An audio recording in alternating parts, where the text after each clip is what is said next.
Personal life ಆಗಿರ್ಬೋದು ಅಥವಾ ಈ ನಿಮ್ಮ ಪ್ರೊಫೆಷನ್ ಲೈಫ್ ಆಗಿರ್ಬೋದು, ಯಾವುದಾದ್ರೂ ಒಂದು ಮರೆಯಲಾಗದಂತಹ ಘಟನೆ ಇದೆ? ಯಾರಾದರೂ ಪೇಷಂಟ್ ಬಂದು ನಿಮ್ಮ ಹತ್ರ ಮಾತಾಡಿರುವಂಥದ್ದು, ಅಥವಾ ಇವಾಗ ರಾಜ್ಕುಮಾರ್ ಫ್ಯಾಮಿಲಿ ಬಗ್ಗೆನೇ ನಾವು ಮಾತಾಡಿದ್ವಿ, ಈ ಥರದ್ದು ಏನಾದರೂ ಒಂದು ಇನ್ಸಿಡೆಂಟ್ ಏನಾದರೂ ಶೇರ್ ಮಾಡೋದಾದ್ರೆ ನಮ್ಮ ಜೊತೆ?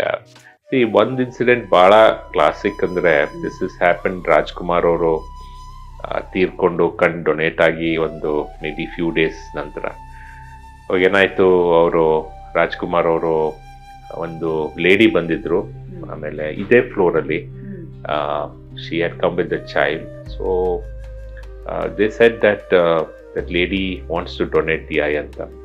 ನಾನು ಅನ್ಕೊಂಡೆ ಯಾರೋ ತೀರ್ಕೊಂಡಿರ್ಬೋದು ಅಂತ. ಸೊ ಆ ಗದ್ದಲ ಇತ್ತು. ರಾಜ್ಕುಮಾರ್ ಅವಾಗೆಲ್ಲ ಗೊತ್ತಲ್ಲ, ಗಲಾಟೆ ಎಲ್ಲ ತುಂಬ, ಇಲ್ಲಿಗೆ ಬರೋದೇ ಭಾಳ ಕಷ್ಟ ಇತ್ತು. So then I went and spoke to her, ಏನಿದೆ ಅಂತ. ಅವರೆಲ್ಲ ನಾನು ಡೊನೇಟ್ ನೋಡೋ ಜೀವಂತವಾಗಿದ್ದಾಗ ಡೊನೇಟ್ ಮಾಡ್ಲಿಕ್ಕೆ ಆಗಲ್ಲ ಅಂತ. ಜೀವಂತ ಇಲ್ಲ, ನನ್ನ ಮಗು ಇಲ್ಲ ಈಗ, ಇಲ್ಲ ನನ್ನ ಮಗು. Then she opened her thing, she is but dead body. ಆ ಡೆಡ್ ಬಾಡಿನ ಮಗುನ ಊರಿಗೆ ತಗೊಂಡು ಹೋಗ್ತಾ ಇದ್ದಾರೆ ಅವರು.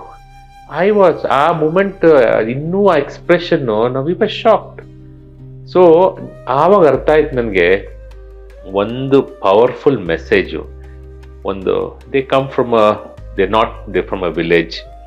ಆ ಮಗುನ ಕರ್ಕೊಂಬಂದರು, ಮಗು ತೀರ್ಕೊಂತು, ಅದನ್ನು ವಾಪಸ್ಸು ಕ್ರಿಮೇಟ್ ಮಾಡೋಕೆ ಊರಿಗೆ ತಗೊಂಡೋಗ್ತಾ ಇದ್ದಾರೆ. ಆ ಮಿಡ್ಲಲ್ಲಿ ಪಾಪ ಯಾವ ರೀತಿಯಲ್ಲಿ ಬಂದರೋ ನನಗೆ ಗೊತ್ತಿಲ್ಲ. ಆ ಟೈಮಲ್ಲಿ ಆಟೋ ಎಲ್ಲೂ ಗಲಾಟೆ, ಬಸ್ಸು ಇಲ್ಲಲ್ಲ, ತುಂಬ ಇದೆಲ್ಲ ಗಲಾಟೆ ಆಗ್ತಿದೆ. I had no words to express.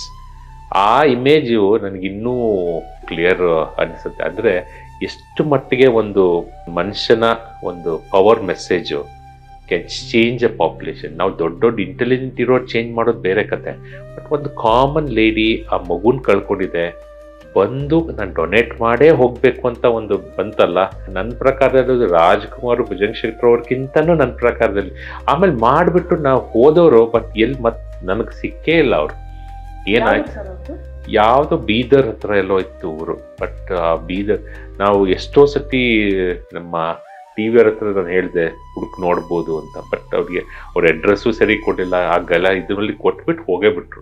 ಆಮೇಲೆ ಪ್ರೊಸೀಜರ್ ಎಲ್ಲ ಆಯ್ತಾ ಸರ್? ಪ್ರೊಸೀಜರ್ ಆಯ್ತು, 2 ಮಕ್ಳಿಗೆ ಕೊಟ್ವಿ ದಾನ. ಆಮೇಲೆ ಅವ್ರನ್ನ ಟ್ರೇಸ್ ಮಾಡ್ಲಿಕ್ಕೂ ಆಗ್ಲಿಲ್ಲ. ಎಲ್ಲೋ ಅವ್ರು ಯಾವುದೋ ಒಂದು ಕಾಲದ ಎಲ್ಲೋ ಒಂದ್ ಕಡೆ ಇರ್ಬೋದು ಅಂದ್ಕೊಂಡಿದ್ದೀನಿ. ಅವರಿಗೆ ದೊಡ್ಡ ನಮಸ್ಕಾರ ನಮ್ಮ ಕಡೆಯಿಂದ. ಪ್ರತಿದಿನ ಅವ್ರ ಬಗ್ಗೆ ಯೋಚನೆ ಬರುತ್ತೆ.